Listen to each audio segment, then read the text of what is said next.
to ask you to, in your own, you don't have to unmute, but just to kind of sing the music of my name to see if you can hear the tonal, the subtlety in the tonality of my name. Wang, Wang is a little ascending. In music, we call this ascending. So it's Wang. Ji. Ji is like Ji, right? And in my where I grew up in Shanghai, China. I came to the States when I was 19 years old. Um, but growing up, I had no problem having people just say my name the correctly. Say my name. Breaking Bad, anyone? Say my name. Nobody said my name with any problems. So it sounds like this in my home country native language, which is Mandarin. That's the national language that I grew up uh, having to learn. It's the official language, okay? So in the official language where I grew up, my name sounds like this. Wang Jie. Wang Jie. See if you can catch that, the intonation from the music of the rising tones. So both is actually rising. So it's Wang Jie. Okay. We also have a 2,300-year dialect called Shanghainese. And so the trick about naming your kid in a place like Shanghai with such long history, but also had to conform to the national policy that everybody has to learn how to speak Mandarin, which is not our native language at all. Every kid is named so that the name sounds beautiful in Shanghainese. Mandarin, everybody's got their own take, but at least in Shanghainese, it has to have that bite, okay? So, my parents actually, because I was a girl, so that was like not good, okay? But they wanted me to have a louder sounding name. So here's my name, and you can hear the music that's very different in Shanghainese. Okay, ready? It's Wang Jie, Wang Jie.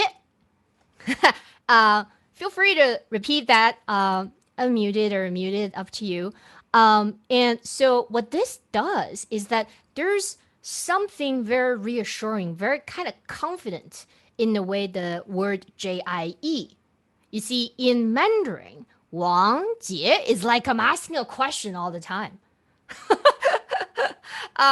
It's like I'm confused all the time. Really, I mean, come on. You're like saying someone's name and it just like rise, rise. Have you had dinner? Do you know what I'm talking about? Like this rising tone implies a question in multiple cultures, not just in, English or anything.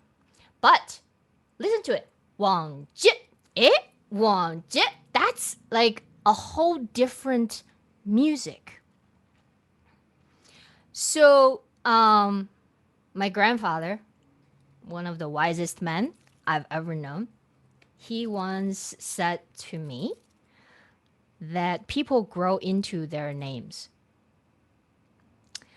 I want to take that notion further that the music of everybody's name has sort of this imprint and this message in their consciousness and subconsciousness. And that is always there. Every time your name is called, your brain is making that musical association of your name. And it means something. And it always means something different to the people who are speaking it, to the people who are hearing it.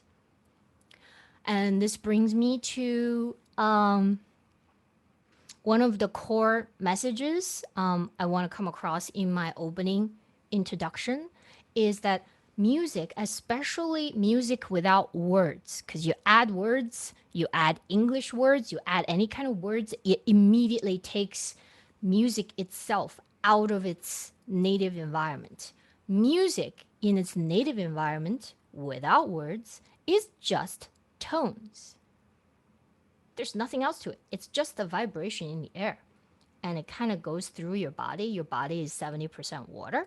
And it kind of vibrates with the frequency, with the vibration in the air.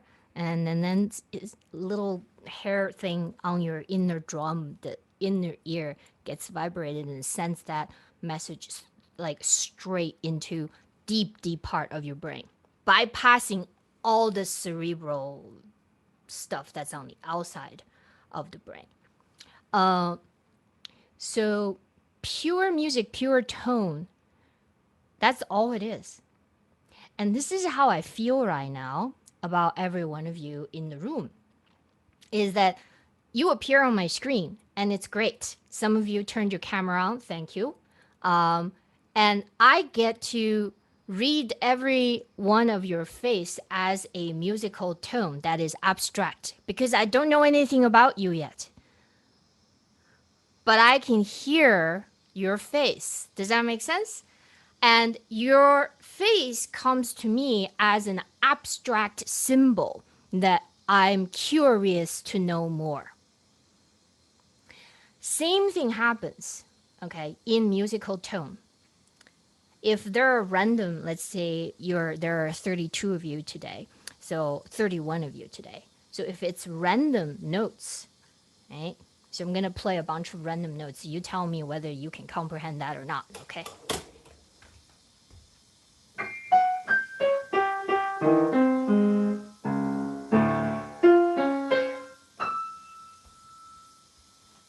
So that's about 20 something random notes on my piano.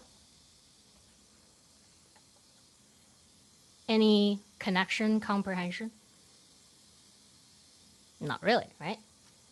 So what if I were to play this?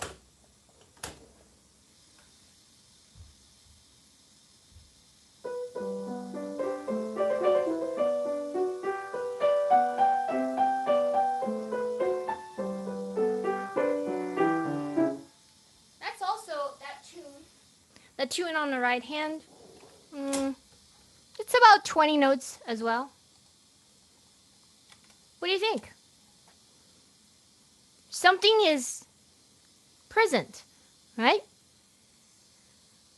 I would argue, and I think this is actually a TED Talk kind of concept, is that musical tones is actually the closest metaphor all of us has, metaphor of humanity that all of us have, especially in the time of Black Lives Matter, in the time that diversity is a real action word now. It's extremely important that this concept gets onto everybody's consciousness, which is when you look at someone's face, you don't automatically know who they are. It is only through connecting them and seeing beyond their face to see how they act and to connect to and to respond to how they act.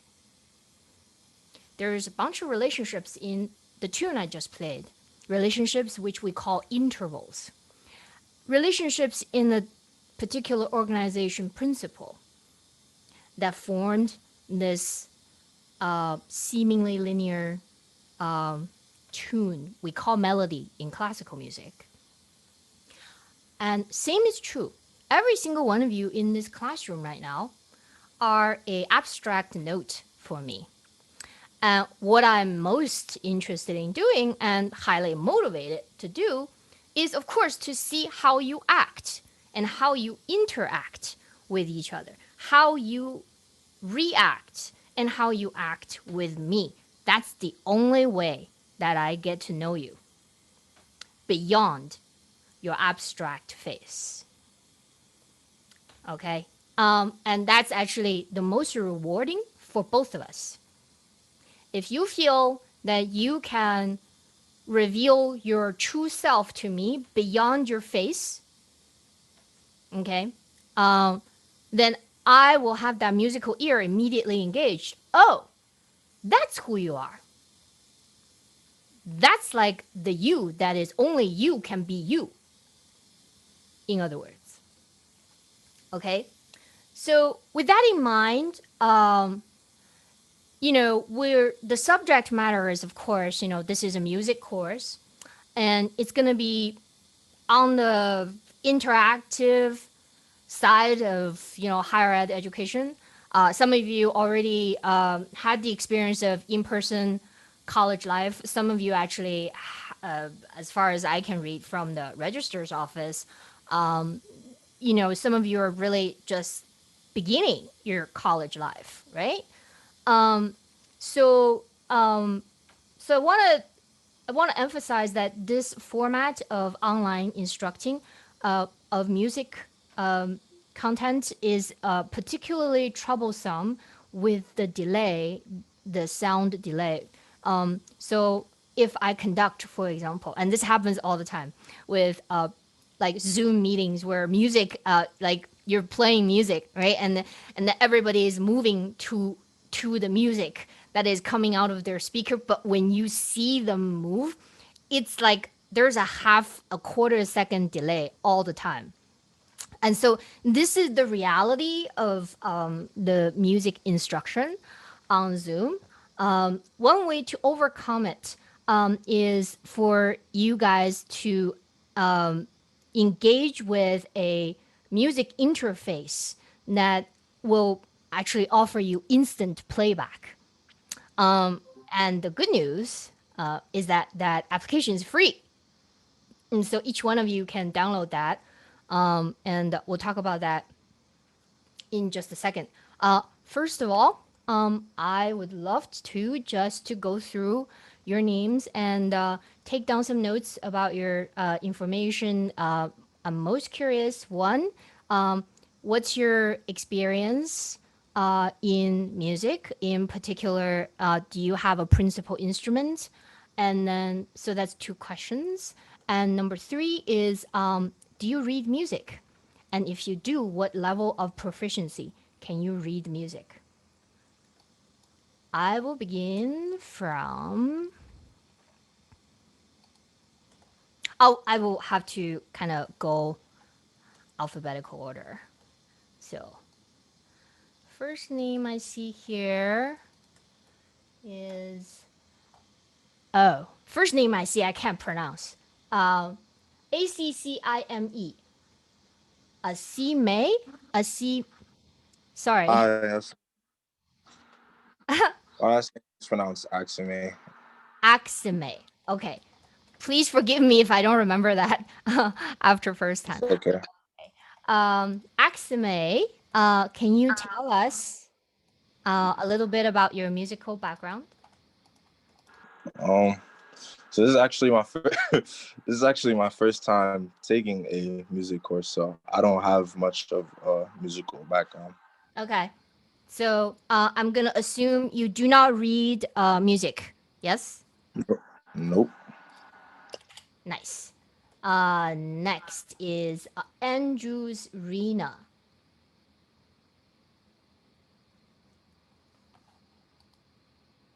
Okay. Moving on to Bisono. Bisono. That would be me. Hi. Hi, Professor. So my name is Rangelis. I have no background to music. I don't know how to read music either. I just listen to music. Good. All right. Thank you. Next is oh, I don't understand. Am I pronouncing your last name or first name? Your name came to me with a strange so your first name is Ran uh Ranielis? Yes? Ranielis? Rangelis. That's my first Ranielis. name. Okay, great. Got it. Got it. Okay. So the next one is Michael Benjamin um uh Bunnan, Bunham. Bunham. yeah, Hi, Michael. Bunnan. Yeah. Hey, everybody. Um, So my musical experience, I took some piano lessons when I was really young, but I started playing guitar around 14, and I've had like a semi-professional relationship with music for a while. I teach guitar to some students, but I do not read music. I read music at like a very slow pace, very poorly. So I wouldn't say that I really read it. So you are a little bit, I would say you can at least read a treble clef, right? Exactly. Yeah, No bass. yeah, guitarists treble clef. Very It's a nice. true statement. So thank you. Next, Ashley Carpenter. Hi everyone.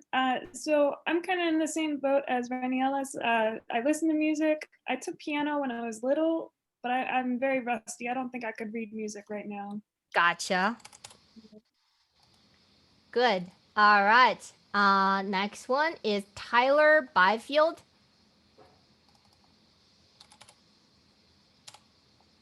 Is there a Tyler Byfield? Okay, moving on. Whoa. Fabian. Fabian. Yeah, that's me. Hi. Yeah, that's my Hello, first Fabian. time taking on music. How are you? Hi. Nice to meet you. Can you tell us a Nice. little bit? Do you read music and No, what's your principal instrument? I don't know nothing about music. That's my first time taking a music class, so I don't really know Gotcha. nothing. Gotcha. You're in the right room. All right. Um, J- J- Yang Pen? Yang Pen? No, it's just How Japan. just. Huh? Sorry? I said it's Japan. Japan Childress. Japan. That's it? Japan? Yeah. Oh, That's it. The H is okay. for decoration. Don't worry about that too much. That throws everybody off. Nice to meet you. Japan, tell us.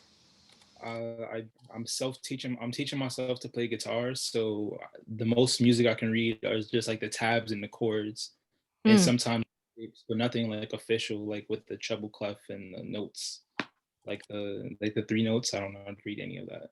Nice. Okay. Thank you. Next up is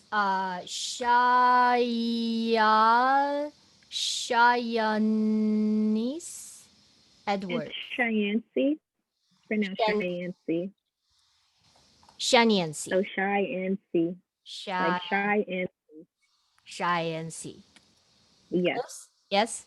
Okay. So my experience with music is high school, and I used to know how to read it a little and play the piano, and I think that's all gone now. Gotcha. I would say a little bit, eh? Next is Giannia Victoria Garcia.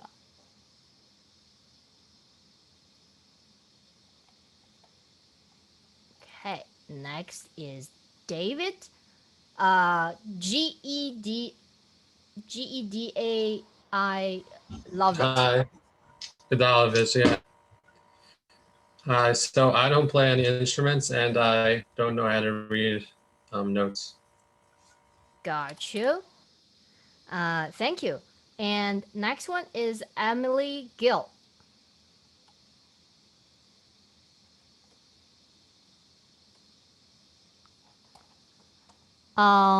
Or I mean, I see you. Can you hear me, Emily? Emely, Emily. I guess not. Okay. Arib Hanif.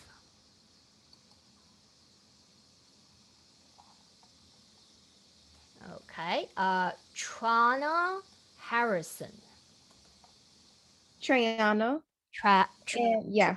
I just listen to music. I don't know how to read keynotes or anything.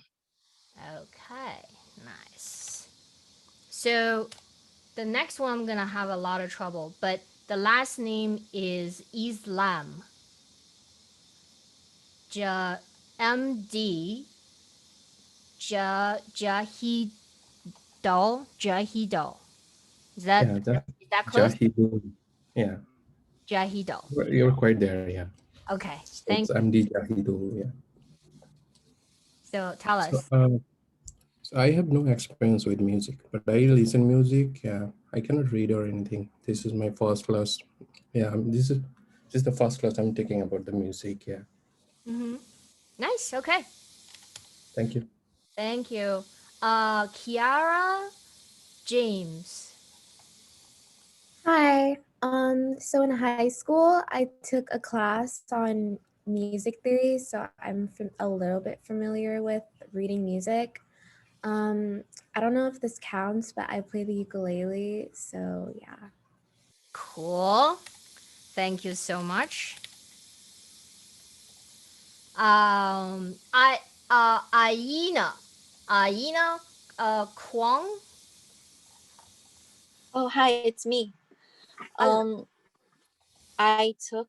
did vocal training in high school where like I sing with sheet music, but then I haven't did any instrumental music class until college. I took 1300, it was really good. And then last semester I took 1400, but then my professor didn't really do a good job of teaching. So I feel like I dropped that class and I'm joining back this semester. Oh, thank you for coming back. Well, I'll do my best so you don't feel like this course is also a waste of your time. So I will just say that you read a little bit of music, okay? Is that fair? Yeah, I do read a little bit. A little bit. Good. Okay. Editor. Editor.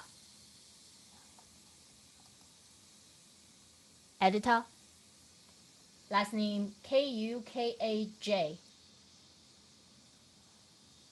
Guess not. Elizabeth Lashkoff. Hi. I don't have any musical background aside from just listening to music. Okay. Next is Zhen Fan Ling. So in high school, I took one semester class of piano, and now I forgot all about the music notes. I've also taken music technology in college right now. Okay. So I'm gonna assume you read a little bit, right? If you did some music in high school. I forgot about it. Okay. We'll refresh your memory. And Zukra? Zukra. It's with silent K. Zuhra. Zuhra. Zuhra. Mm-hmm. Nice to meet you. Thank you. So I know how to read the. What was that? Tell us if you read music and what's your principal instrument if you have one. So I know how to read music, and I've been playing. I play piano professionally, but that was 5 years ago. So the last time I played was 5 years ago. All right, pianist. Thank you, Joshua. Mommy, yay. Here, I have a history with piano that I started when I was around 15 years old. I ever since then tried to improvise, and mainly I improvise on scales and chords, and also I could read music, but it takes me some time and not on the first try. Not just, you can't just hand me something to read and then I'll play. You should, like, if I'm given an hour, I could do it. And generally, I think music is great, and yep, that's about it. Thank you. Welcome. Victor Mizra. So I have no music background other than listening to music. I used to play piano. That seems to be what everybody listens to music listening to music is like such a anchoring experience for our species. It's sort of this Yeah. campfire experience, right? Especially during this pandemic, this very distressful time. So yeah, I'm glad to hear everybody is listening to music and not listening to the stress in your head as loudly. Okay, that's like a lot more damaging. Um, and there are bad music, don't get me wrong.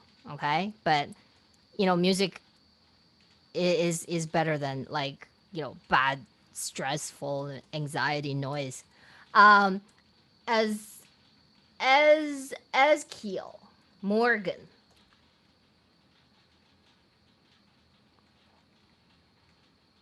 Hello, Eskiel. Hi, can you hear me? Yes, I can hear you. Oh, perfect. My name is Morgan Reed. Oh, wait. Well,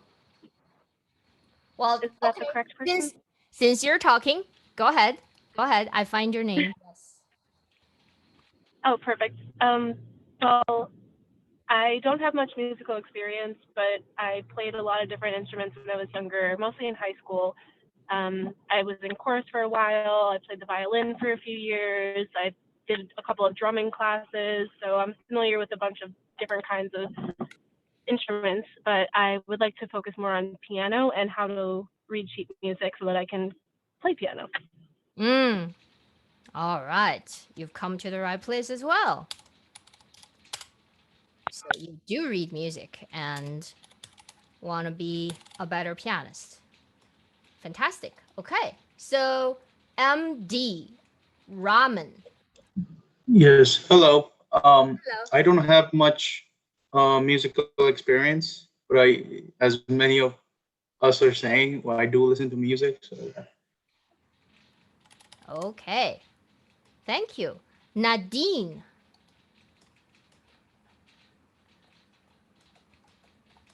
I've taken a Principles of Music course, and I can read treble clef sheet music. Nice. Thank you. And Katie Sue. Hello. Hello, Katie. Hi. I don't have any musical background at all. I can't read anything except English. I got you. Well, English is kind of a form of music, if you think about it. If I talk like this, like a no robot and no intonation and rhythm. I guess I'm musical in that way. Yeah, it's good. Yeah, you cannot unmusic something that is naturally music, right? Marilyn Small, the floor is yours. Yes, I do not have a background in music. I cannot read music. Thank you. This name is gonna haunt me tonight for my dreams. Sorry, Fatumata. Fatumata, yes? Fatumata. Fatumata. Yes. Yeah, I knew you were not gonna get that. I don't have a background in music, and I don't know how to read it either. All right. Now, lots for us to work on. Alia Spence.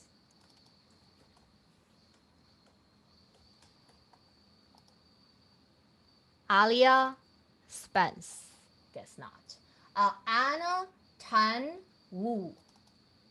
Oh yeah, I don't have any experience on music, Gotcha. All right. but I love music and I like to sing. Oh, fantastic.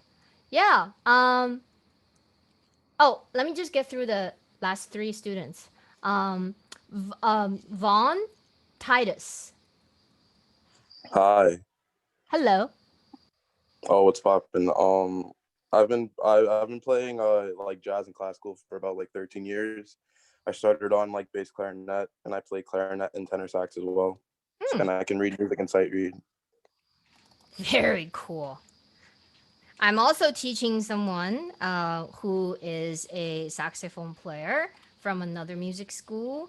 So you are fluent, especially well, fluent. Do you read multiple clefs? You have to, if you're. Well, I can read bass, but like I usually play in like treble. But bass clarinet is like my principal instrument, but I can play tenor. Wow, exciting! Nice to have you in the class, Alec. Thank you. Throughout, true. Yeah, right here.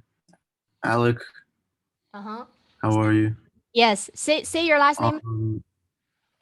Trushalev. Trushalev. Okay. Hello. Yes, yeah. Hi. Hi. Yes, I played trumpet for 2 years in high school, for a class I had to take. That's about as much of music as I did. And I could probably read it. I just need like a refresh. I kind of just forgot the notes and all that. But Gotcha. yeah. Okay. Very good. Okay. We're at our last student here. Jahara. Yeah, I have no background in music. I can't read music either. Good. All right. Anybody's name I haven't mentioned? Yes, me, Emily. Oh, I did call you. I probably said your name wrong. Emily. Yes. Tell us. I don't have any musical background. I don't know anything about music. Gotcha. All right. Thank you, everyone. This is really important information for me to have because we will go through the so-called fundamentals of music, but not just music. We're actually gonna get very nerdy and geeky here. And one of the greatest assets that you can have is, of course, an instrument, and that's not realistic for any number of reasons. Of course, the ideal thing is to give each of you a recorder or an instrument so that you get to feel the music. Music is not something that you can tell your brain to receive. Okay. And this is my experience, also reflected in most professional musicians and most music scholars, is that it really is something that is ineffable, meaning that to connect to music, you really have to feel it. You really have to be vulnerable and to feel its presence.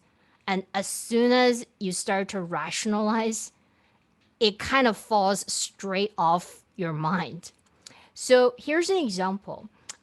When I learned to do yoga at first, any of you do yoga as well? Like the breathing exercise and all that. So in yoga, the yoga instructors exhale, inhale, exhale in some speed, and then you inhale, and then then you follow. And then every time I hear that, I'm actually I'm telling my head, I'm telling my brain, okay, my brain says, now exhale, now inhale, now exhale. Okay, so I did many months or I don't know, many months of that. And then I was getting bored. I was like, I don't get yoga. I just don't know what's wrong. I'm just I'm not even in my body. And this is so boring, right? So then somebody, I think it was like a friend who has been doing this for not very long, not as long as me, at least not as long as me. And then she just reminded me the whole point is that you're not thinking about it. That's why you're not experiencing yoga in your body, because you're thinking about experiencing yoga in your body. I'm like, oh, I don't know what you're talking about, but I'm gonna try it. And so the body experience, every one of you are embodied, right? Your spirit is kind of embodied. And when you listen to music, and I can almost feel very confident and say that most of you hear music, you're not hearing the notes, are you? That would be so weird, right? It would be like, I'm actually hearing all the alphabet in a word. No, like when you hear someone use say something, you're hearing the words, the sentence, the everything. You're not hearing the letters, are you? That the letters, of course, makes up for these words and meanings and all of that. But imagine this, okay? Imagine someone with perfect pitch. I confess, I have perfect pitch. Okay, so every note I hear, it says to my brain, it's a specific note. Now, what do you think about that? Is that an advantage or disadvantage? Could be a disadvantage if you're listening to bad musicians. Thank you. Yeah, that's definitely it. And then in classical music, of course, there's so many places that we call modulate. Like we actually leave where the music started at the beginning into another key area. And so for my brain, I hear the new key area as like new spellings of the whatever the musical content. I hear it as just a new spelling, but I also know, I kind of know that it's the same music or similar music at least. But I don't easily hear that transition or that relationship between the notes. I don't easily hear that. Okay. That's when I was very young. Okay. And then like some growing up happened, right? And then some training happened and some good teacher happened. And then I start to hear the music more. Okay. So that's one level of confession I have for you today about the way I hear music. However, I also want to reveal to you that because I was trained before I went to school, I was like 4 years old, three and a half actually. And I was kind of dragged into this life of a professional musician against my will. Not that I had will, but so what I experienced was highly unusual, which is that I learned to read music and write music and before I learned to read and write anything else. So for my head, every time I read a word, I read Chinese, I read English. When I read, I actually have to, or even when I hear language, I actually have to go through the translation into music in order to hear it. The most obvious example I can tell you is that when I hear a vocal piece, a song or a leader in classical music, back when there's a small gathering, when somebody sings with a piano, especially in the German-speaking countries back then, it's called a leader. Okay. I hear the music and I don't hear the words, even if it's English, even if it's Benjamin Britten. It's written for English singer, and then I hear English. I don't hear English as English. I don't hear English as language. I hear it as music that is already with the music that's written for that language. And then I have to hear it one more time in order to hear the words or read it. Otherwise, I can't really hear the words. I only hear the music. So it's a trained experience, even for me. I've been doing music professionally for 37 years, 36 and going on 37 years. Okay. It is still an effort whenever I hear words together with music.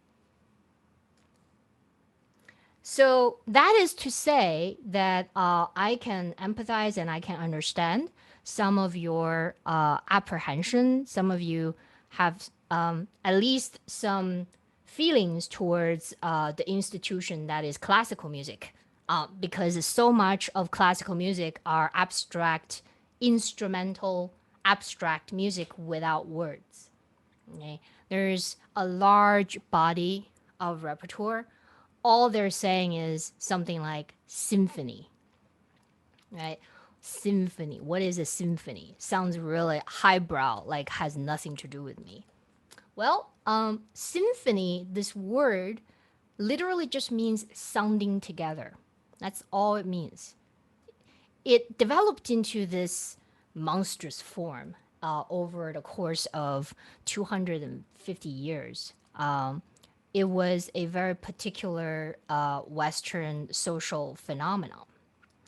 And sounding together could mean so many things. For example, if all of us don't have to deal with this delay over the Zoom, if we were to do this class in the classroom, we will be making a symphony of all of your we can clap, we can make sound. We don't have to make sound at all. I just have to walk into the room and I can sort of hear all of your moods just by the way you're sitting. That to me is a symphony. There's like 32, 31, 30 of you. And that is making this sound, which might to you is silence, but to me is vital information of a tone, a musical tone, something that my brain is like very hungry for all the time. So as you are approaching music in this course, there's gonna be a dilemma, and I'll just be very upfront with you. The dilemma is that this is a fundamental course, which means that you are getting your hands dirty and getting into the theoretical and technical terms and all the note names, and you do have to know where to put it on the staff, you know, the 5-line, the staff, and to learn to read music, to learn to spell intervals, to learn to spell chords, and to somewhat make a connection of what that sound is in its like literacy level. That's one level. On the other hand, okay, the experience of listening to music, as symbols, as a ineffable metaphor of our consciousness and our lived experience, all of that has to happen bypassing your like instructive mind, your reasonable mind, your rational mind, because it's feelings. So then, you know, of course, that also proposes a challenge of teaching a course like this, right? What I want to lead you to do is, of course, to be able to hear music with like 20/20 vision, the equivalent of having 20/20 vision, which is you not only hear and feel, okay, hear, when I say hear, is not just like, you know, like a duck also hears noise, right? Not just hearing, but actually like feel it, like activating a part of you. And so that you're connected to this ineffable vibration that is completely abstract. On the other hand, I also want you to pass your exams, which the only way I know what you can hear or not hear is by you taking the exam, which means that you will have to type music, learn how to type music into this application, which I'll get to right after we break, and to connect it to like a very specific sound wave.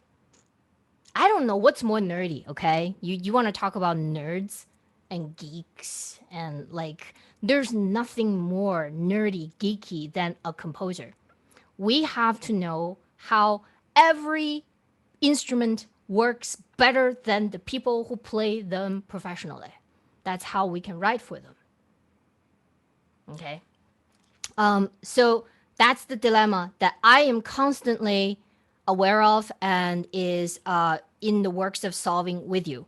But without your understanding that this is why some of my approach are very kind of like the duality of my approach can be not very conventional because I don't find the students retain very well if they only learn the theoretical aspect of this and not connecting to their living experience or their ears, which each one, like I said in the beginning of class, each one of you are born with a musical ear or at least a rhythmic ear. Tones come later. It's true. It's because it's first felt. But the pulse of the heartbeat is the first thing that's already in your consciousness. And now is everywhere. Subconsciousness, unconsciousness, and consciousness. And it defines your relationship with time. Not as a metaphysics question. Time as we experience it. Okay, so we are about an hour in. Here's my plan for the rest of the evening.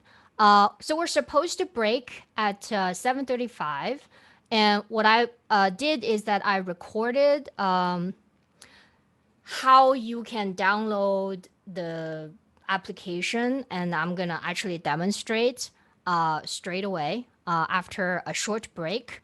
So I would like to break now, and so to give you time, each one of you might have a laptop or you will actually need a laptop. And if you do not have a laptop, you will need to download like an application on your iPad. You'll have to do it by hand. Again, this is the only way I can evaluate you for this course is you showing me that you can write music or input music, music in terms of its notation. Okay, so I'm gonna pause the class for it's 5:59, so from 6 to 10 minutes after 6.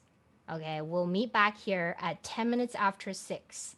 And those of you on a laptop, please, I would like you to go to this website. I'm gonna post the link right here.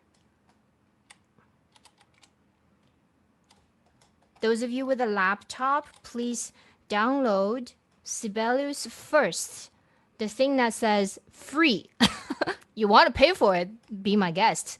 They do have educational prices, but free will be plenty for what we're going to do in this class. Okay, so 10 minutes after 6 p.m. Eastern Time, we will meet back here, and hopefully you have downloaded, installed Sibelius First, and then we'll go from there. Okay? Thank you.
Professor, is review mode sufficient, or do we need to log in further? Or are you about to explain? Say that again. Is review mode sufficient, or I don't know if you're about to explain this, but it says like you either have to log in or you could only use it in review mode. Is that Yeah, I think you might have to just create an account. okay? Cool. Yeah. Well, the least you can give them is your email, and then they'll be like sending you some newsletters. But at least, yeah, I can handle that. yeah. Okay. So, um, Can I share something? sorry. Say that again. No, can I share something? Yeah, sure. Go ahead. Is that it? Oh, I'm actually. It's You really don't see it? hard for me to see. Hold on. Let me put into a different view. Yeah. Okay. Sure. Hold steady. Yeah, it's installing. It looks like it's installing. Okay. Yeah, you will have time to figure this out. So it's not urgent that you have to do this right this moment. All right. So, welcome back to second part of our class. I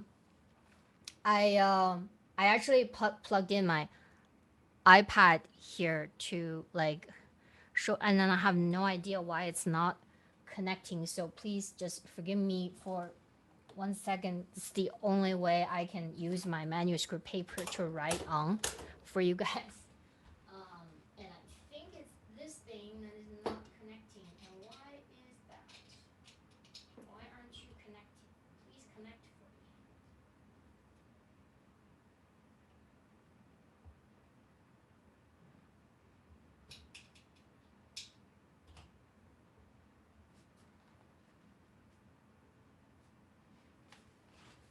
All right. Let's see if I fixed it or not. No joy. All right. This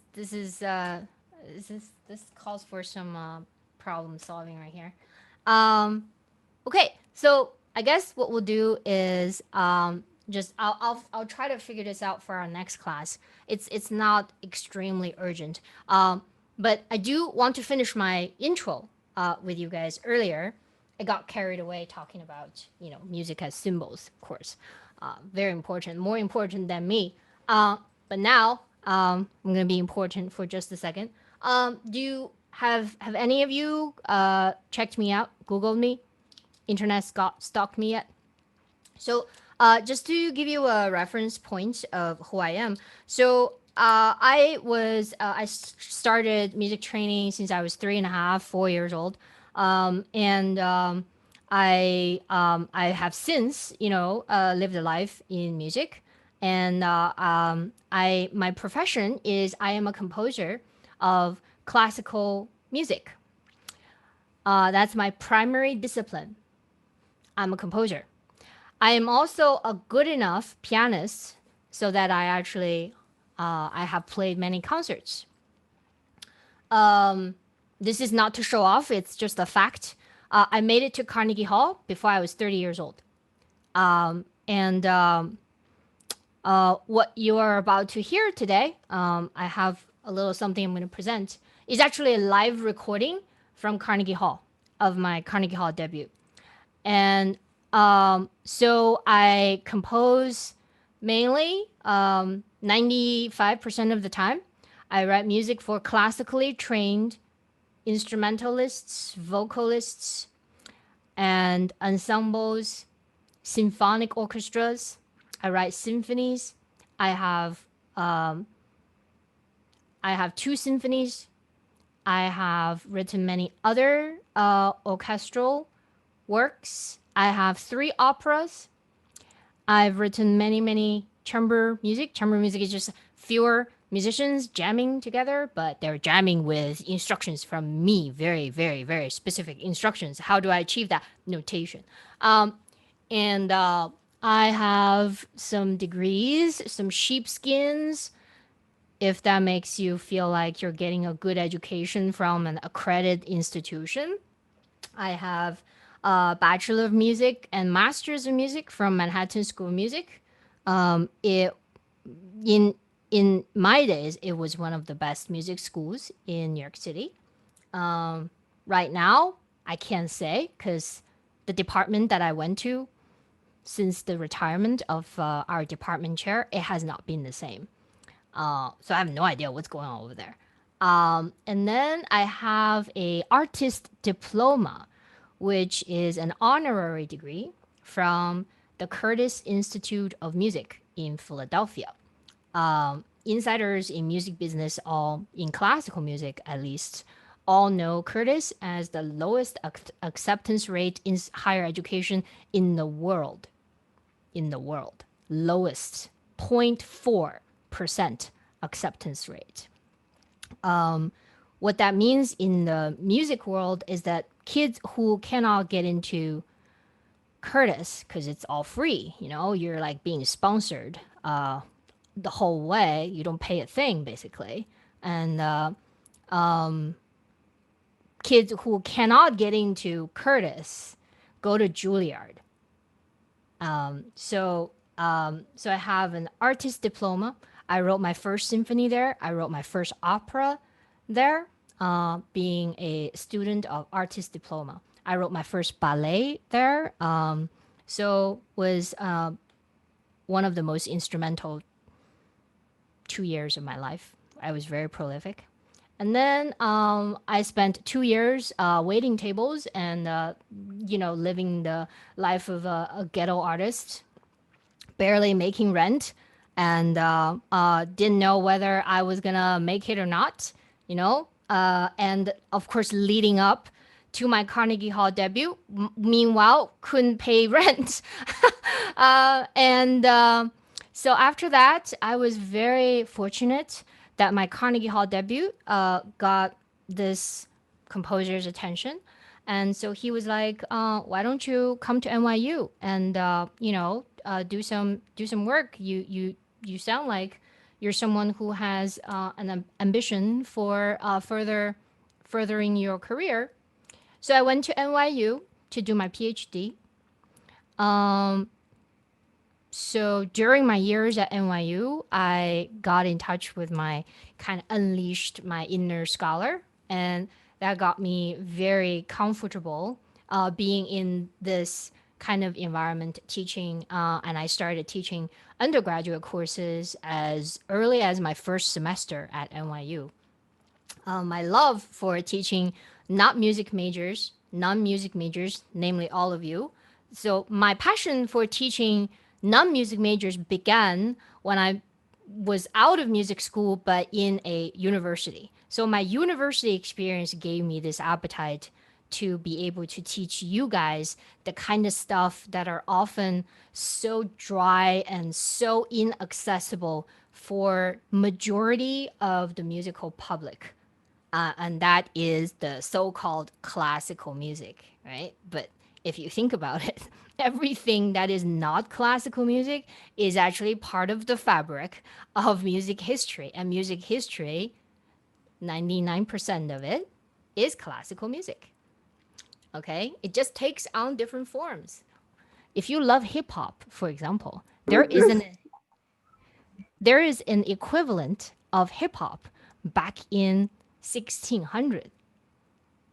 It's just that it was not recorded. and that they didn't understand electricity or record keeping, right? How do you record music? That was sort of the single most significant event in music history. And then of course, modern technology. So that's me. Right now, I am teaching also at the Curtis Institute of Music. I mentor composers of all ages, and I also teach and give talks to a national audience on subjects such as history of women composers, and the creative process, and how to listen to the canon. Canon just means like the meat and potato of the repertoire. Some of them has been kind of cliche. People make fun of it. And I also I'm working on 3 works right now. I'm working on a solo flute, which is in my world, in the composer world. These work are called commissions. Commissions just means that somebody sends me a document and it's almost a legal document. And it says that for X amount of money, they get the premiere rights, and then I write the music, I own the copyright, they own the right to premiere it and use that exclusively for their purpose for a period of between a year and 5 years, depending on each contract. So it's a freelance work in nature, and then I will write the work and I will deliver it on time. Hopefully, I'm a procrastinator, so I don't always deliver my work on time. And then I get a date for the world premiere, and every time afterwards, when anybody else plays this piece that I have written, I am a publishing member of ASCAP, American Society of Composers, Authors, and Publishers, ASCAP. And I get a paycheck. The royalty check for somebody, because I own the copyright of the work that I create. So second work I'm working on is an orchestra piece for the Colorado Music Festival. It's based on the spirit of mountains, and I'm also a rock climber, so I'm writing about rock climbing in a way. Okay. Third work I'm working on is a season opener for the Buffalo Philharmonic Orchestra. The working title right now is The Winter That United Us. And they wanted a piece to open their entire season that somehow reflects this very stressful time that we've lived through. And actually, at this moment, as we speak, I don't know that any of these things will happen with the way that if the vaccine cannot reach musical audience, performance, musicians, these public events will be the last to be reinstalled back to our lives. So live performance are going to be very difficult for all of you, okay? Especially since attending a concert is part of our requirement. I have a website. I'm going to type it in the chat. You're welcome. Oh, somebody beat me to it. What's your dog's name? Huh? What's your dog's name? Oh, Pilot. Oh, you guys saw her? Yeah. She's my composing assistant. Yeah, talking about you. Yeah. You know that, right? So she just trotted in the room. So I write music for a living, basically. I'm one of the very few female composer of color, if there's such a thing. I'm very lucky that I have a lot of work that I've been asked. I'm very fortunate. I've been really well taught. I've met some really amazing people in my life. I tend to think that the people you meet and you connect to are much more instrumental to you and your life than a grade that you're going to get in a particular course in your college. Okay, it's not a predictor for happiness and fulfillment of life. But music, like I said, because it's such a original, essential metaphor for life, the way you relate to music, it will inform the way you relate to other people. And that's a lifelong experience. So hopefully what you learn, in addition to the theoretical stuff we have to do in this class, you will carry through your life. Okay? And so since we're on this topic, I want to bring up the syllabus, the issue of the syllabus. So the university is, of course, they made the deadline soft this year because a lot of you provided feedback for the last semester's remote teaching. So they're actually asking us to make adjustments to you guys as well. So I've actually had to loosen up the normal progress of our course, and which is a really great thing. And that means that all of you might even have a TA so that you have a lot more assistance in your learning, because music learning, let me tell you, at first, oh man, it is so difficult. Like you're gonna be really confused. That's guaranteed at first, okay? And then just like the way I learned how to breathe without thinking about breathing, like at some point it just kind of clicks, and then you're able to actually ease into the practice. That would be a really happy day for all of us. And with a little more assistance from the university, and you'll be able to get some more FaceTime and help substantially from the TA in addition to me. I will not be as available as you would like me to be, just because I'm part-time here, and Wednesdays are really the only time I have office hour. So my office hour is from 4 to 5 on Wednesdays. Please take note. That's my office hour. So it's by appointment only. And I will post the updated syllabus on Blackboard as soon as by the end of this week, you will have the syllabus. And on the syllabus, let me just pull up the syllabus. Hold on. Okay. So on the syllabus, you will have the Zoom link and all of that, my office hour, my preferred email, and all of that. The required textbook, and Zoom link, and then big bold letters, headphones with a microphone attached are strongly recommended, because we're dealing with a lot of music that is pre amplification and modern electronic manipulations. So pure acoustic presentation, they're very, very sensitive. They have ranges way outside of the normal commercial music velocity. So you'll need good, at least a headphone, an earbud, in order to really hear everything. Okay, so there's some strategies for successful remote learning, which, my best recommendation is just to set a schedule that you will commit to show up for class. Showing up for class in remote learning becomes less of a resistance, hopefully. So I prefer you to keep your cameras on. Like I said, this will enable me to read you a little bit better. And then if I can associate your face with your name, then your name will mean something to me in my Excel document, where I eventually will assign a grade, a final exam grade, a final grade.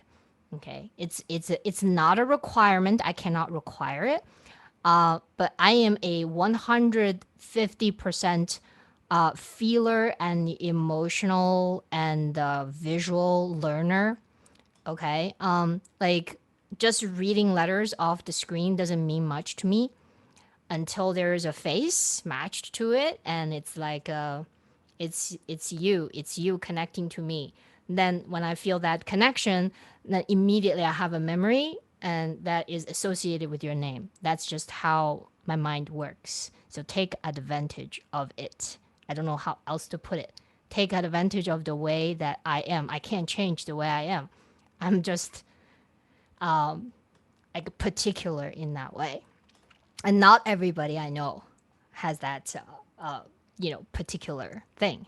So communicating with me, I also have to revise that, and I'm waiting on the university to assign me a TA. If I get a TA, then you would be communicating more with the TA than to me personally. and I will revise the syllabus accordingly. And events, concert events. So part of the requirement for this course is for you to attend 1 or 2, I prefer 2, musical events. 2 meaning that you can choose what you're gonna write on. And musical events, and I prefer that you get your content either from the conservatory, which is within CUNY, within Brooklyn College campus, and then you will be more connected to the Brooklyn College life. These are musicians who are your schoolmates, basically. And they have recitals, they give concerts, and all of that. Online, of course. Now, that is, of course, what you I guess I don't like to say should, but like default, like the default considerations, what's immediately available to you, right? But the second option, keep that as my strong preference, is for you to, in addition to the Brooklyn College on-campus concerts, productions, and connecting with your fellow schoolmates, is to venture out. Okay, use this class as an excuse to venture out and experience something that you will otherwise not going to experience without my guidance and encouragement. For example, just get a pass to attend a Juilliard School concert. These are also college students who are playing, they have concerts free every Wednesday at least. There are also many institutions such as Lincoln Center, such as 92nd Street Y, you can get access to very, very high quality content. For example, the Maryland Symphony, just this past weekend, just this past weekend, they produced a concert with a living composer, which is a very rare occurrence already. And you have the opportunity to actually now just sit in your pajamas and just with your headphones and just listen to and watch the whole concert that you will otherwise not be able to experience, which is in Maryland, Maryland Symphony, and Sibelius. So now let's move to Sibelius. So Sibelius is for you to have first-hand interaction with musical notes, okay? However, keep in mind that, of course, you're going to need to hand in some of your homework assignments with Sibelius and using the Sibelius playback. So make sure that all your technical issues, you're going to have to be quite resourceful here. I've had this issue before last semester because I don't know your computer. I don't know your laptop. So if your application isn't working, I'm not the person who can solve it for you. Okay, unfortunately, that's the way it is with the remote learning. So it will be your opportunity again to do problem solving. Okay, you have a technical issue with your laptop with Sibelius First. How are you going to solve it? Right? They have support staff. They cut many of them, including for me, full paying member. Let me tell you, it's been a nightmare. But we all figure out how to cope with it, and I am under, professional contract that I have to figure it out. So see this as also your professional contract with me, that you're going to figure it out, be resourceful, be, problem solving, and figure out the technical issues on your own. Okay. If you're really desperate and you really can't do anything about anything anymore, reach out to the TA.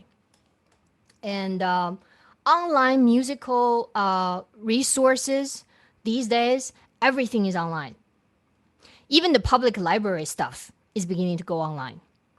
The most immediate one is this website. It's sort of like a Wikipedia for sheet music, which is in public domain. It's called imslp.org. Don't ask me what IMSLP stands for. It just sounds like music to me. So imslp.org is where you go to if you want to take a look at sheet music that is in public domain. Okay.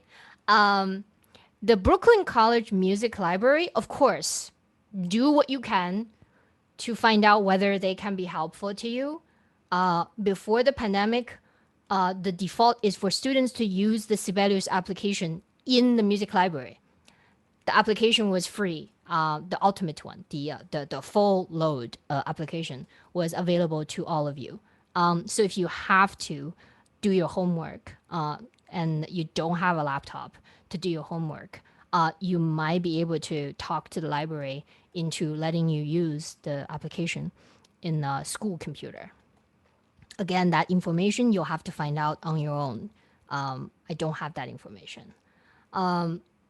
So the grading for this course, now I can't really share my iPad, but actually all of you starts with the grade of B with me.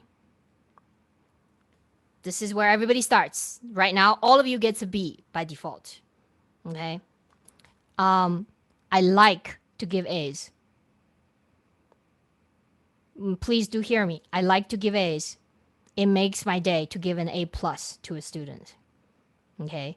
And the part about how I judge to give these grades, there are one of two ways that you can improve from B to A to A+, or B to B+. Okay. One way is to do bonus work, to do extra work. The extra work meaning music presentations. You can talk to me and say, I want to present my research on a certain topic. Okay, last semester, three or four students did a presentation on Anthony. Oh crap! I'm having a memory lapse. So the principal clarinet player of New York Philharmonic happens to be a African American man, and he did something incredible during the Black Lives Matter movement. And so 3 students did presentation of his social media presence. So that was like totally inspiring for everybody. So you could pick a musical event and schedule it with me that you would like to present that is relevant to classical music today. Okay. So that's one of, that's one way, the bonus. And the other one is to just be an active participant of the, now, in all honesty, to be an active participant out of my screen, on my screen, right? There's no chance for me to meet you in person. And that drives me crazy, actually. The fun of teaching this course is to walk into the classroom and everybody do clapping music. Literally, that's literally how I start this class when we were teaching in person. You all get a sheet music, first class, and then we all clap, and then we all make music together. I've actually done this work in the prison. I've done some work in several prisons across the country. As you know, inmates cannot have any instruments or anything, not even like pen. They can't even have pen. You guys know that? Like, I can't even bring paper, one sheet of paper into the prison. So how do we make music? We clap. Yeah, so clapping is clapping and singing and like everybody humming and vocalizing. These are all such bodily ready instrument that you already have, okay? And so don't be afraid to like make a fool out of yourself and just take a chance. There's no bad sound in this classroom, okay? There's just whether there's music or there's not music, okay? This is a safe room for you to make whatever noise that you feel like making, and if you want to stay muted, that's fine. That's fine. But do connect your body to the vibration of music in the best way you can. Engage with me. And if I have a good impression of you on my screen, like I said, I will associate that with your name. Your name will pop up on my sheet, on my Excel sheet as something special. It will have meaning for me. And then naturally, I want to give you a good grade. I don't care. I don't care that you're going to progress in some magnificent way. Everybody makes progress in their own speed, okay? I would have been like a C- yoga student. I didn't get it until like month, like 2 semesters later, right? Does it matter? It doesn't matter. Now I got it. Now I got it. So everybody learns in their own pace and their own as long as I see that you are engaged with the class and with me.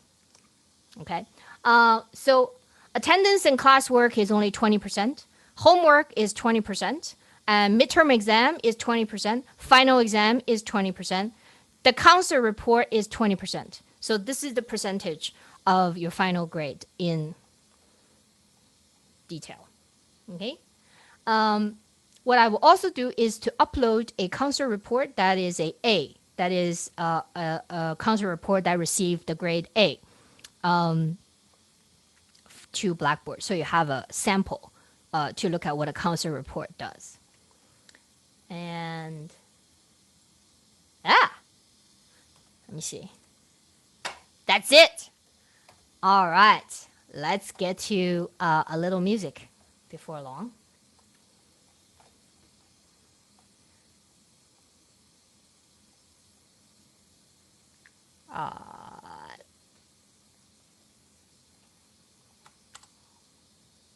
Okay, so I would like to play you a little something. Bear with me here. Screen share, and I want to share this thing here. Share sound and share. All right, thumbs up. You can see my screen share. Yes, nice. Okay, so those of you who have earbuds or headphones, this is a really good time to put it on. But I'm gonna start playing this, and like I said, this is a pretty delicate moment. So a computer speaker kind of will completely mess up your experience of this. So I'll give you like a minute or two to put on some headphones and connect to it. And I'll in the meantime, I'll play some music so you can test your headphones. Okay? So what was I playing this? Okay. So just test.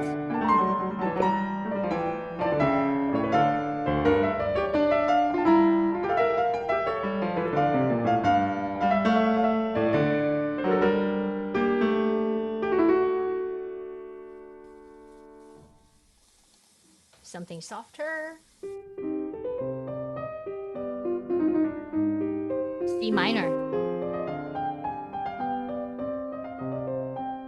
All right.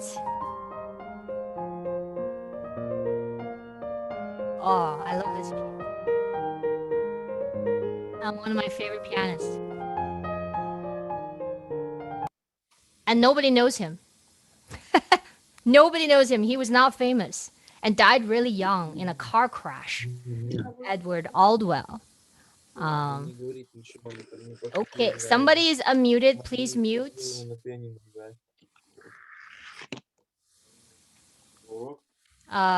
Mute. All right. Very cool. All right, so here we go.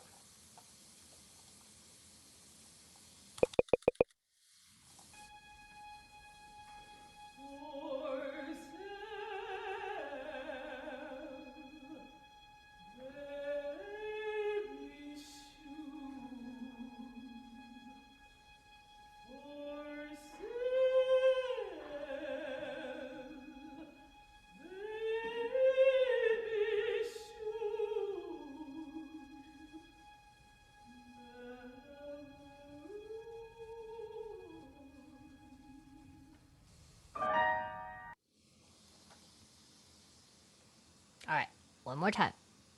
What we're listening for is not just the words, right? So I hope you heard the words. The words are baby shoes, for sale, baby shoes, never worn. For sale, baby shoes, never worn. That's the words. Now, focus on the music that carries those words.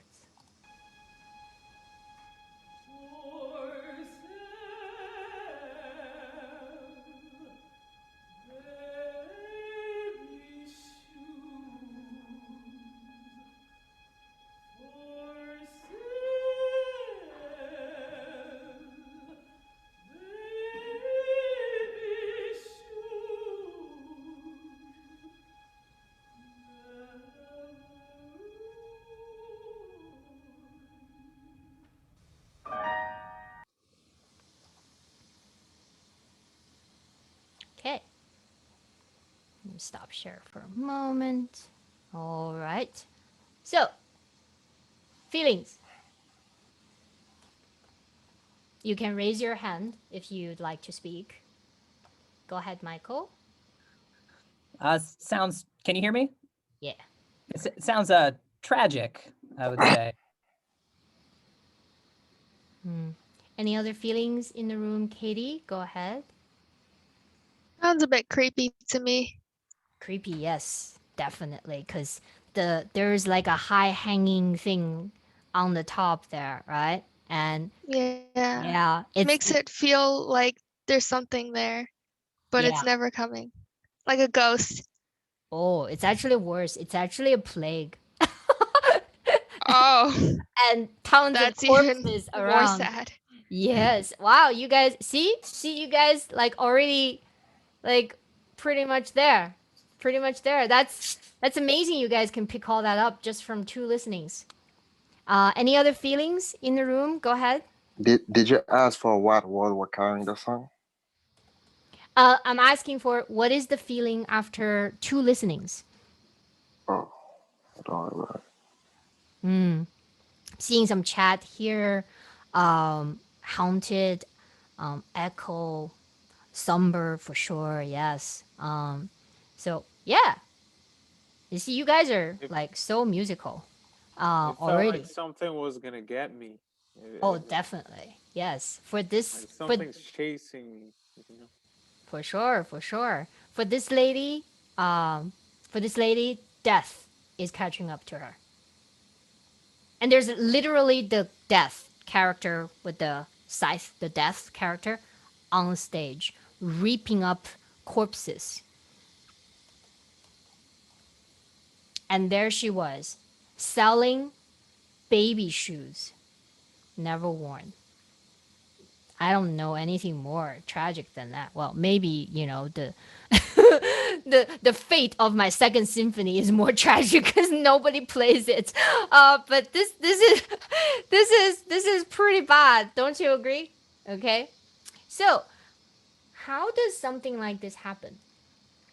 Okay, I want you to kind of get out of the Zoom world for a minute and kind of imagine a theatrical space. It's 3-dimensional. It's a lot of people in the room and everybody's carrying 70% water and everybody's body is kind of receiving the same signal from the stage. This opera singer dressed and with baby shoes hanging and the orchestra is right behind her and she was acting, of course, she could barely walk and it was like her last breath. Okay. And but she's in the theater, right? So she's actually singing to you. You're in the audience. And that's what you hear. Now, the people next to you, they might also have a very similar experience. So whatever you're feeling is amplified in the live performance, in the live concert hall, because everybody is kind of shoulder to shoulder. So you can feel the next person without looking at them, without having them talk to you. You know what they're feeling, okay? And so all of that is happening. Now, come out of the theater, now into the classroom. How does that happen? How does all this feeling happen just from a few notes? Not just the words. I can make these words into any music, right? But it's this particular music.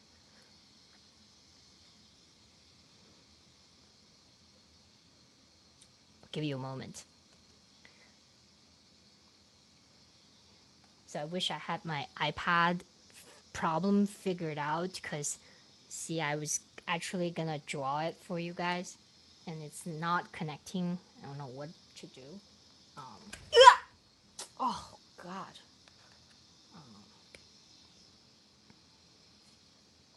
Yeah. Still not connecting. All right.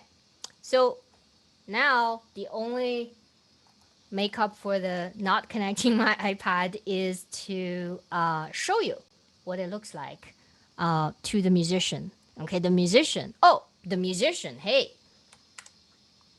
give you some visual for the musician. This is the musician.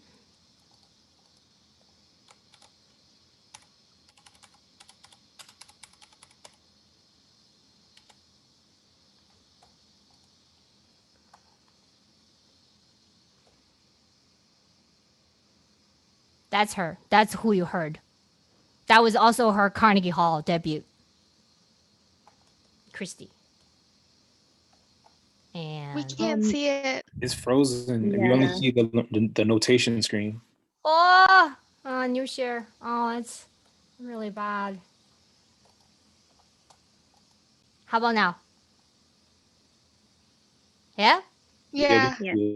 Awesome. Okay. So this is Christy. You just heard her sing and play in this opera, A Dying Woman Selling Baby Shoes. Okay. So now I'm going to go back to, but how does she know? How does she know to project all that feelings that you're feeling? And she's never met you, you know. She doesn't know the people in front of her when she's on stage. So this is the magic of notation. So that when I'm not there, when she's receiving the sheet music, usually I'm not there. The composer, the creator of the music is usually not there. Like 99.9% of the time.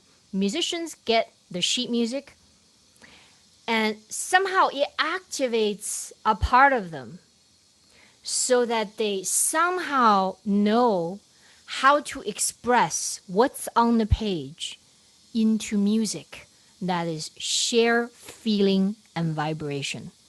And when it reaches you, the listener, something gets activated in you. Some of you said it sounds tragic. Absolutely. Sounds creepy. Absolutely. It's like apocalypse, you know, it's like totally like nauseating to think of a circumstance like that, right? Some even smell. Last semester, somebody said that they could smell something really bad, smoky in the air. Okay. I thought that was really interesting, right? Some might see colors. Definitely one of the students a couple semesters ago who was also a synesthetic, that student said that it was like a charcoal gray color that he heard. And then but how did Christy, I didn't have to say anything to her. All she did was just read these notes. Okay? These are the notes. And these are the instruction from me, the composer, to her. So with this visual reference, this is her role. Her role is called the crippled woman. This is a treble clef. This is her Professor, native. we're seeing still the picture of Christy. Oh. Here's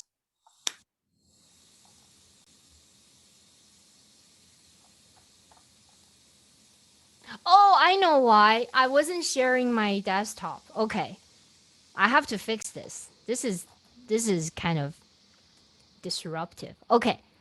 Back to this. So this is what Christy sees, okay, in the notation. So from this straight into her musicianship, she's able to read this and just instinctively know to make that music that you just heard. I didn't have to tell her a thing. Okay, so her role is called the crippled woman. This is the shortened version. This is celesta. Celesta is a keyboard, but it's actually a percussion instrument. This is violin 1. This is sort of a little screenshot of a much larger orchestral score.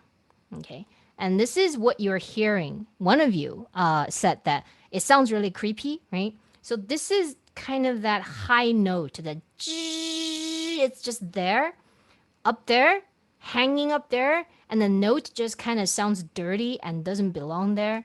Okay, so this is the note. It's a G sharp. And rehearsal 25, this is how musicians know where everybody is. The conductor also need rehearsal numbers to keep everybody in the rehearsal. Now, this is the part Christy started to sing. For sale, baby shoes. For sale, baby shoes. Never worn. Now, if I were just to say that, what does it sound like? What does the contour suggest? For sale, baby shoes. I'm exaggerating here, right? Second time, for sale, but different. For sale, for sale, baby shoes. Never worn. And the word worn has to be really blue. I mean, that like hit you in the heart, kind of like really like sour, right? Achy, that thing. All right. So let's listen to it. Oh, this just means that some presence, but not too strong. But also not too soft, because she's coping. She's coping with the fact that she's being brave. She's suppressing all of her feelings right now to do a task, to focus on a task. And the task at hand is to sell these baby shoes. This means soft, very soft. And in the soprano, mezzo-soprano, opera singer world, this means the last row in a concert hall will still be able to hear you. But everybody hear you as soft, as gentle, as almost whispering. But somehow the last row in the concert hall can hear you clearly, being soft. Hear you clearly being soft. So let's hear one more time. Oh, this is sort of the thunder thing that you hear at the end. Like, all right.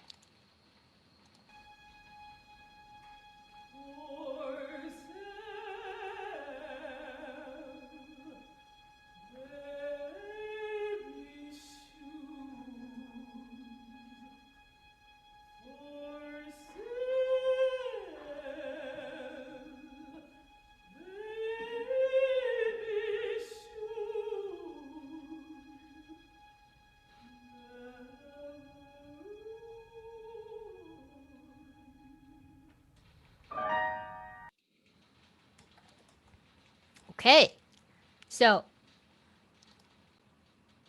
ladies and gentlemen, this is what you're gonna learn.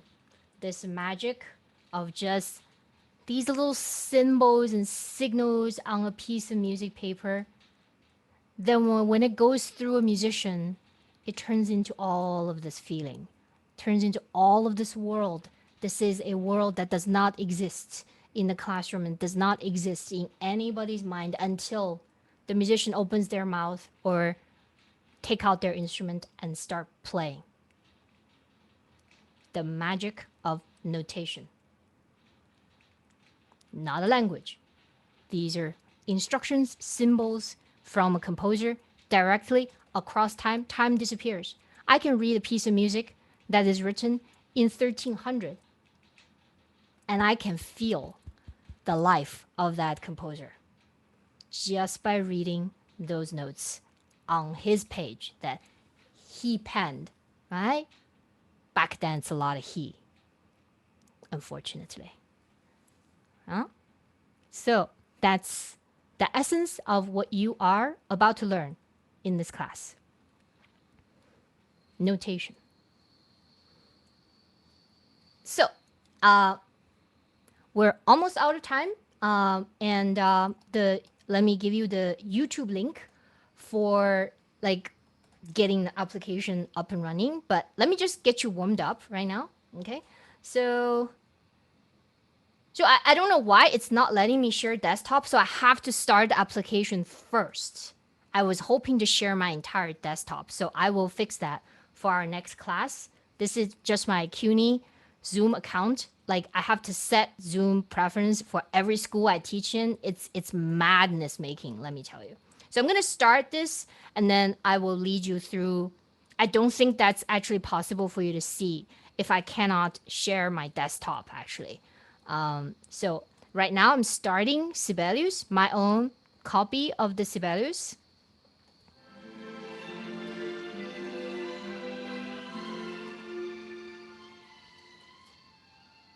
Okay, so what you're hearing is not going to be what you will be hearing when your application starts. Mine is the ultimate version, but it doesn't matter. We'll just kind of work with this. So we're gonna choose. I'm gonna choose the most basic one, and then the rest of the instructions actually on YouTube video that you will receive. Okay, so here is what you're likely gonna see.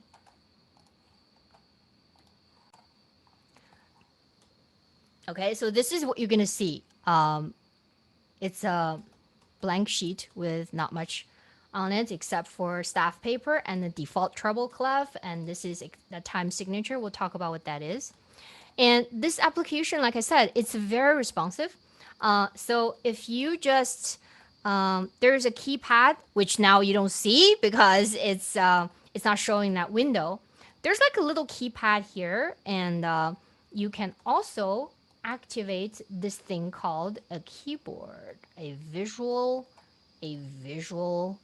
keyboard. Wait. Maybe it's not gonna let me have it. All right, keyboard. Come on. There you go. Do you guys see the keyboard or not? Yes? See the keyboard. Great. Okay. So perfect. Yes. Yeah. Awesome. Okay. So like the keyboard, it's very soft, but you hear it, right? I'm just clicking the mouse.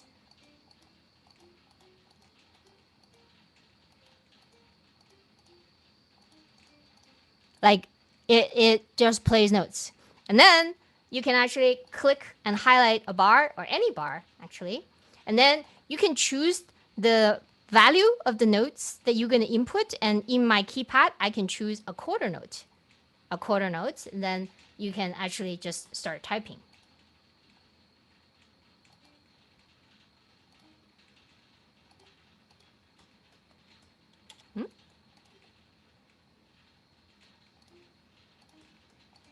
And you can change value if you want.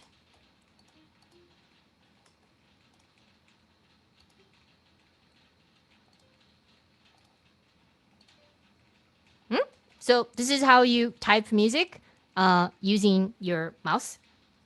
Just this thing called mouse. That's all I'm doing is just clicking the notes in. You can also see you can actually do any kind of notes here. It has a shadow. You can say, yeah, and you can say I'm gonna hold a really long note here. Do. And then we can write this piece Professor Wang just wrote. For sale, shoes. For sale, baby shoes.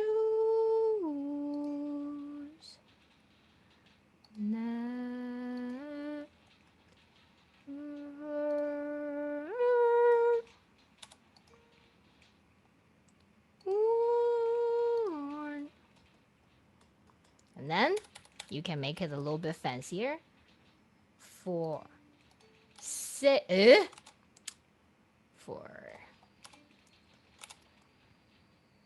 Oh, I know what's going on. Okay. For sail, sail is one syllable, two notes. Baby shoes. So it's like this, right? For sail, baby shoes.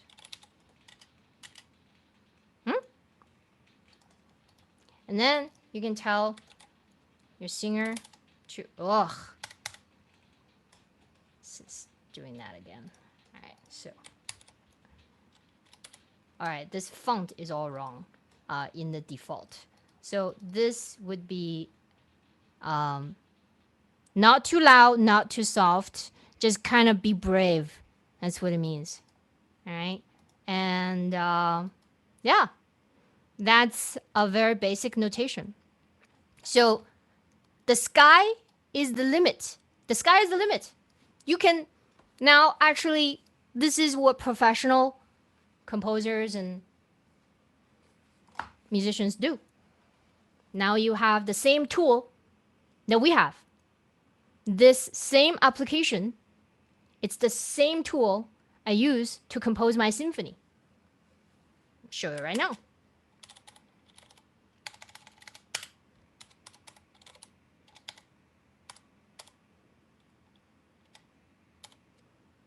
Can I find a yeah. Let me just pull up the whole thing as supposed to. Symphony. Here we go. Hope it opens. Here we go. And here it is. All right. Zoom. Screen share. Here you go. This is what a symphony score looks like. Let's go to the first bar. This is how it starts. Everybody's doing their thing. I can make this. And let's see. I'm just going through. This is just the string section. These part represents about 65 musicians. The rest, this is one musician. This is one musician. These one musician, one timpanist, two, this is a lower brass, 4 horns. So that's 4 musicians, 3 musicians, 3 trumpets, 2 trombones, 1 bass trombone, 1 tuba. So that's the brass section. 1 piccolo player, 2 flutists, 2 oboists. That's 6 musicians right here with English horn, clarinets, bass clarinet, bassoons, contrabassoons. So this makes a, so this is an orchestra of about 100 musicians on stage. This is what the conductor reads. And what the musician read looks like this. This is what the harpist read. The harpist is reading. This is what I'm playing when the conductor beats the, and then plays. The harpist does not see the rest of the music. See? And this is what the piano player sees. This is what the pianist sees. And it gets pretty eventful later. So this is what sheet music looks like when they're published. I self-publish. So this is published stuff. Can make this smaller so you can see the whole view. This is a pretty standard orchestral score. Instruction for 100 or more musicians on stage at the same time. I hope now you at least believe me that the power of notation gives you wings as a human being, because then you can fly in your mind, in your imagination, in completely formless ways, just in feelings. This will enable you to turn that into reality into instructions so that a musician or yourself, sometimes the composer and the musician is one person, like Mozart, he world premiere all of his own composition. He was it was kind of expected, he was very good at what he did.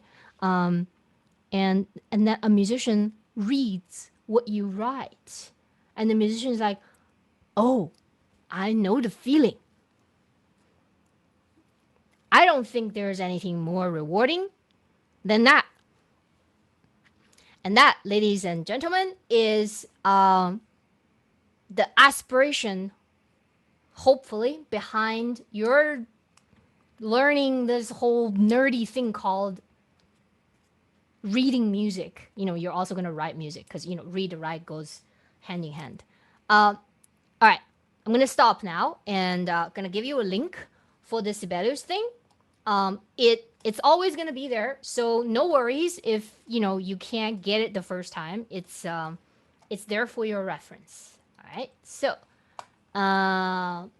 this is a private link, so it's not, I don't think it's listed.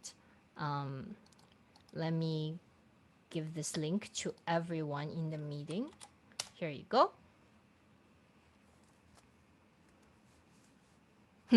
Uncomfortable. I sure hope so.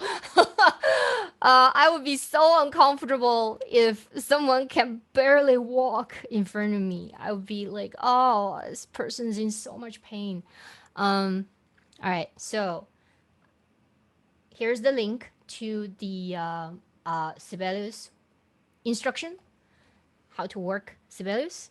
Okay, and great. So like I said, so I'm going to wrap up the class now so you can go and watch this video and just play with the application. It's not going to do anything bad. Okay, the worst thing that happens is that it crashes and it just like become unresponsive, and then in that case you just kill it. You know how to kill an application? It's Control Option Command Escape on a Mac. You just kill it and then start fresh. You can't do anything to hurt the application. So just play around with it. Find your favorite song and just like click the notes. See if you can match what you're clicking to the note in the song, in your favorite song or whatever, And so warm up to the application. And then we'll start with some basics next Wednesday. Okay? It's really nice to meet you all. And yeah, this class is being recorded. So if any of you require some kind of, you're going to miss the class. And of course, don't miss the class because all the fun of learning is live, and it is going to be available upon request for specific content of the class. All right. Great. You guys are amazing. Thank you for listening to the Baby Shoes. The entire opera is on my website. That's actually a pilot of the entire opera. It was a 20-minute version of the entire opera.